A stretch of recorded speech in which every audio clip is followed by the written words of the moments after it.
मंत्र्यांच्या दालनातच लाचेचे पाकीट, भ्रष्ट कर्मचाऱ्याची रवानगी पोलीस कोठडीत, तर राजीनामा देईन मंत्र्यांचा तडकाफडकी पवित्रा। ज्या मंत्रालयातून संपूर्ण राज्याचा कारभार चालतो आणि जिथे भ्रष्टाचाराविरुद्ध न्याय मिळण्याची अपेक्षा असते, त्याच मंत्रालयाच्या उंबरठ्यात लाचखोरीचा नाच पाहायला मिळाला। अन्न व औषध प्रशासन मंत्र्यांच्या कार्यालयातील एका लिपिकाला 25,000 रुपयांची लाच घेताना काल दिनांक 12 फेब्रुवारी रोजी रंगेहात अटक करण्यात आल्याने संपूर्ण महाराष्ट्रात एकच खळबळ उडाली आहे। तर जेव्हा अटक झाली तेव्हा त्या लिपिकाकडे आणि 42,000ची रक्कम सापडल्याने त्याने आणखी कुणाकडून लाच घेतली का याचा तपास सुरू आहे। मात्र कुंपणच शेत खात असेल तर दाद मागायची कुणाकडे, असा संतप्त सवाल आता विचारला जात आहे। एका निलंबित औषध विक्री दुकानाचा परवाना पुन्हा बहाल करण्यासाठी मंत्रालयातील या महाभागाने संबंधित दुकानदाराकडे 50,000 रुपयांची मागणी केली होती। शासकीय फाईल पुढे सरकवण्यासाठी वजन ठेवल्याशिवाय काम होणार नाही असा पवित्रा या कारकुनाने घेतला होता। अखेर 25,000 रुपयांवर तडजोड झाली।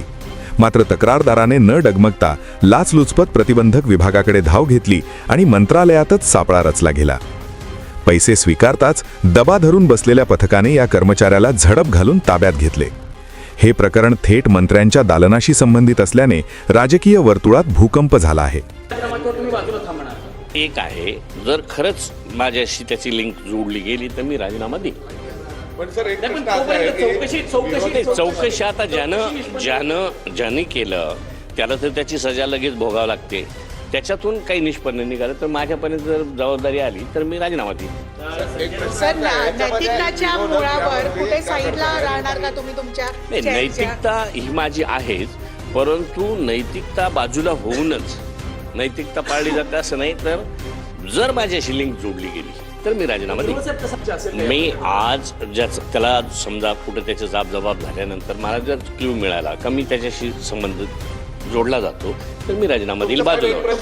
परंतु या घटनेने पारदर्शक प्रशासनाच्या गप्पा मारणाऱ्या सरकारची चांगलीच नाचक्की झाली आहे हे मात्र निश्चित। विशेष प्रतिनिधी, संस्कारांचा जनवाद, मुंबई। महत्त्वाच्या आणि ताज्या बातम्या पाहण्यासाठी आमच्या चॅनलला सबस्क्राईब करा व बेल आयकॉन प्रेस करा।